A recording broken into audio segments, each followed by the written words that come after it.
Bonjour à tous et bienvenue dans cette nouvelle vidéo. Aujourd'hui, avant de continuer la série et vraiment de développer avec Vue.js notre application de gestion d'arbres généalogiques, on va installer un framework CSS pour pouvoir rendre notre application un petit peu plus jolie par la suite.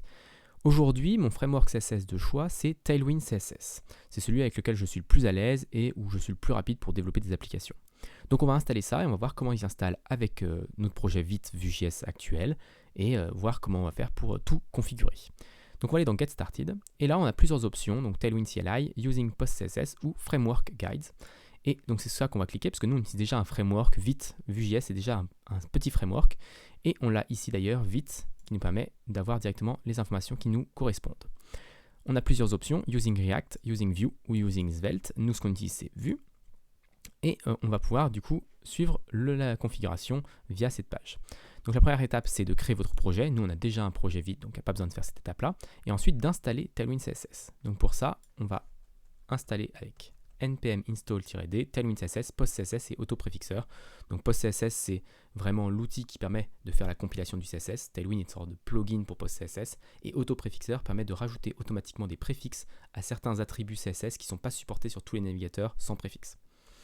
Une fois que ceci est fait, on peut initialiser Tailwind CSS en mettant npx Tailwind CSS init. Donc npx, ça permet d'exécuter une commande dans une sorte de binaire qui est stocké dans notre node modules. Et donc du coup, là, on installe Tailwind CSS, enfin on initialise Tailwind CSS qui va nous créer deux fichiers, tailwind.config.js et postcss.config.js. Donc si on va voir ces deux fichiers dans notre éditeur de code, donc le postcss.config.js ne dit pas grand chose, à part qu'on a deux plugins, Tailwind CSS et autopréfixeur, sans aucune option chacun. Et tailwind.config.js, même chose, est assez vide.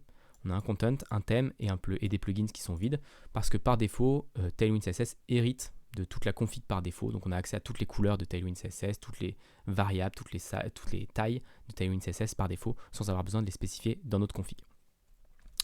Donc si on suit un petit peu, on va pouvoir configurer notre content. Alors comment fonctionne Tailwind CSS dans les dernières versions? En fait, c'est pas il va générer toutes les classes et ensuite avoir un énorme fichier CSS et ensuite du coup devoir supprimer les classes qu'on n'utilise pas dans le fichier CSS pour avoir des tailles un peu plus raisonnables. En fait, il va fonctionner à l'inverse. Il va scanner notre contenu et à partir de notre contenu, il va en déterminer les classes dont on a besoin. Donc si par exemple, j'ai un contenu qui n'utilise aucune classe de Tailwind CSS, et Tailwind CSS va générer un fichier CSS quasiment vide, donc du coup juste avec quelques petites classes d'initialisation on va dire, mais il n'y aura rien d'autre dedans. Par contre, dès le moment où je vais mettre par exemple un text-red-500 pour avoir un texte rouge dans mon application, Tailwind CSS va voir qu'il y a cette classe dans mon contenu et du coup ajouter la classe dans notre fichier CSS. Ça permet d'avoir des tailles de fichiers extrêmement petites via Tailwind CSS. Donc pour ça, il faut lui spécifier où est situé notre contenu. Donc là, on a déjà une première option qui va nous convenir parce qu'on a configuré pour Vite et pour Vue.js, donc normalement ça devrait plutôt correspondre à ce qu'on a. Donc on a notre fichier index.html, donc c'est le fichier de base qui est présent à la racine ici, qui contient juste notre app, notre div avec l'idée d'app qui va être remplacée par Vue.js avec nos composants. Normalement, on ne devrait pas trop avoir de classe CSS à l'intérieur parce que ce fichier c'est vraiment du bootstrapping, il n'y a pas grand chose dedans et tout va se passer dans les composants. Ensuite, la deuxième étape, c'est tout ce qui est dans le dossier SRC.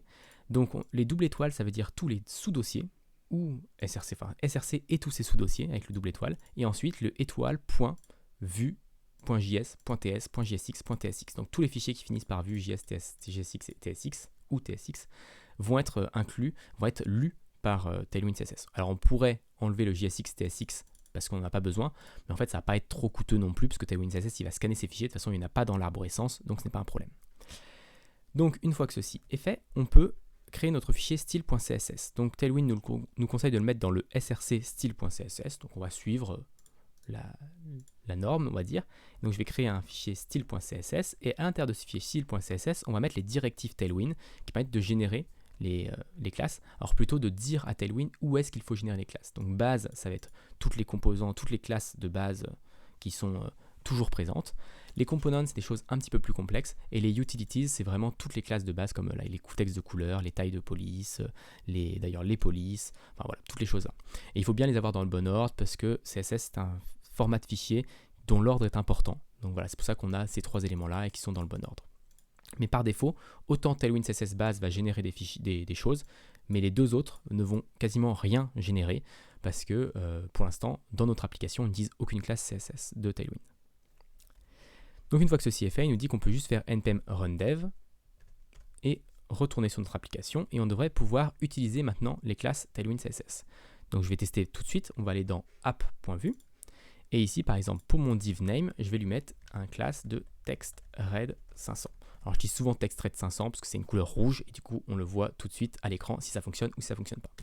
Et donc là, si je réactualise, on voit bien que mon nom n'est pas en rouge, donc il y a bien un petit souci à ce niveau-là.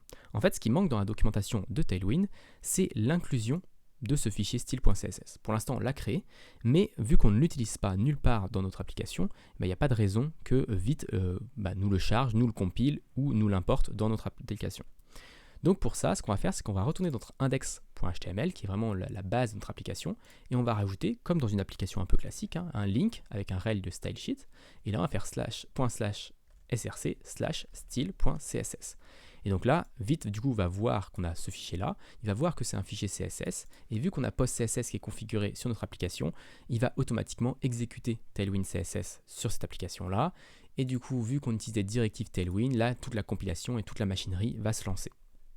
Donc une fois qu'on a rajouté ce fichier CSS à notre index.html, normalement en revenant dans notre application Vite, on voit ici que le nom est bien en rouge, donc tout fonctionne bien.